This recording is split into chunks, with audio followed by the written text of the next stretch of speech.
Hello, I'm Paul. I'm the education lead for the Ministry of Eco-Education, and we're a charity that has pulled together lots and lots of resources from hundreds of organisations to save you time and energy to help embed sustainability across the curriculum. So our real emphasis is on making sure that sustainability is part of everyone's responsibility across every subject and is in every lesson. Okay, so I'm going to show you how you can access everything that we've pulled together. So you access it through the website ministryofeco.org, and it tells you a bit about our story and shows you what we've done. I guess the other key thing to say is that we're based on a kind of rigorous foundation where we're a collaboration of teachers who've trialed and tested and spent decades doing this, but also we spent a year trialing across the country kind of the approach and resources as well.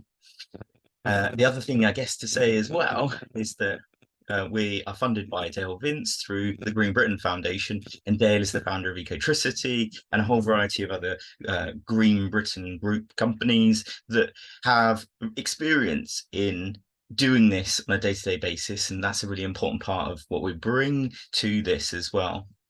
So you can either sign up through the website, you click this and it takes you to a form to be able to sign up, or you click login and then you use your login details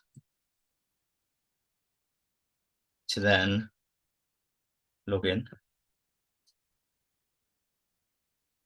And the first thing we're going to jump to is the curriculum resources.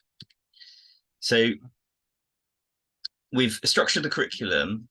And again, curriculum, really loose term, essentially means it's loads of inspiration to help you to think about how this fits within your subject. And there's lots of different levels at which this might inspire you. So it could be that just these 7 themes as a way of structuring sustainability is a really useful way for you to be able to think about how it fits within your subject area. Now, the reason we picked these 7 themes is based on that Dale's experience of creating a Green Britain. These are some of the biggest things that have an impact through the human activity that we do. So energy is one of the largest. We've got transport as well, food, and then it's also really important that we remember nature. And then we've also got society, waste and water. These also teachers should be quite comfortable with because these also align with many of the eco schools sort of framework and language. But what you do is you click in and then that takes you to the big questions. And what we have are a series of lessons that we've pulled together the resources from lots of different organizations, and they are framed by these big questions, and we think they're big societal questions that every young person should be exploring. So let's take this one for an example. It says, can we all fly? And what it does is it shows you where it fits into the national curriculum. Now, this is primarily at a primary level, but we were also developing more Key Stage 3, and those are going to gradually go onto the website. What I would say as well is that even though these are targeted or designed and built for a specific key stage, it's up to a teacher how they might adapt them. And actually, there's inspiration for any key stage in this. And we've done a fair bit of work with colleges as well who find this really useful. We also have key text, so we've embedded literacy into this as well. But what you can see is how we're simply linking through to third-party resources. So these are sort of external websites that you click on, it takes you to it, and as a teacher, you can then use those resources. We've just spent a bit of time thinking about how we can add value to that by weaving them together into something that is a series of lessons. So we've got nearly 60 of these across each of these pillars. And I guess the other thing to say as well is that this is all crowd-sourced, crowd-created, and it's teachers and organisations who've been inputting to this. And so if you think there's a question that's missing, please do suggest, and we can add that. The other strand then, so we've got all of these curriculum resources framed around 60 big questions, but what we also have is we've created a 5-step journey, and that's very much with the understanding that at the moment schools are overwhelmed by the wealth of opportunities. There's so much going on in the environmental education and sustainability space, but it's difficult for schools to understand a journey and how to go through that. What we've done is, through an evidence-based kind of trialed approach, we have created this journey, which begins with simply community consultation, and that's very much around starting a conversation. And we've pulled together some materials to help you do that, some surveys, some questionnaires that you can share with students and staff. We also have embedded the Nature Connection Index, which is a survey that measures your relationship with the rest of nature. That's a really good baseline that you can share with the whole school community, including parents. The second stage of this is then thinking about the opportunities for staff training, and we think we've got a pretty comprehensive list of things that are available.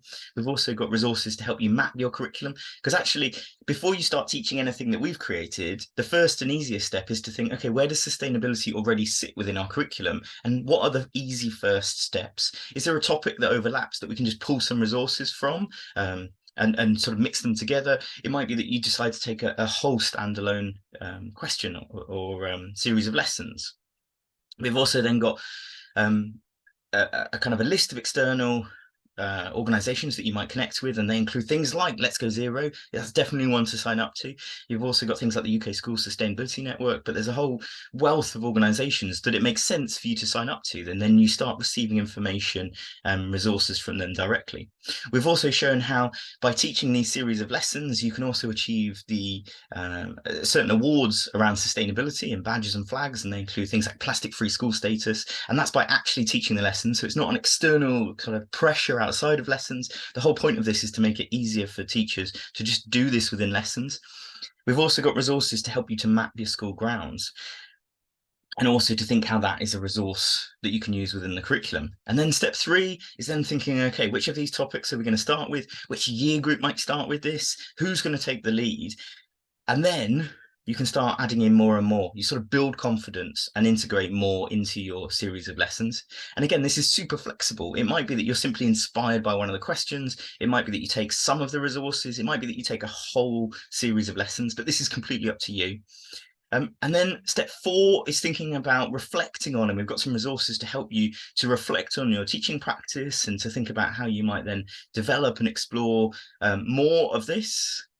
And then the 5th one is very much around us wanting to learn from your experience and then feed that back into the system, where we then are sharing best practice. So we want to hear from you about the things that you're doing that other schools could learn from as well. So essentially, we've got these 2 strands. We've got these curriculum resources that are framed around 7 key themes. We've got more than 60 of these questions. And then we've got this journey for schools to help you to make sure that you're kind of on a pathway to becoming a zero carbon school.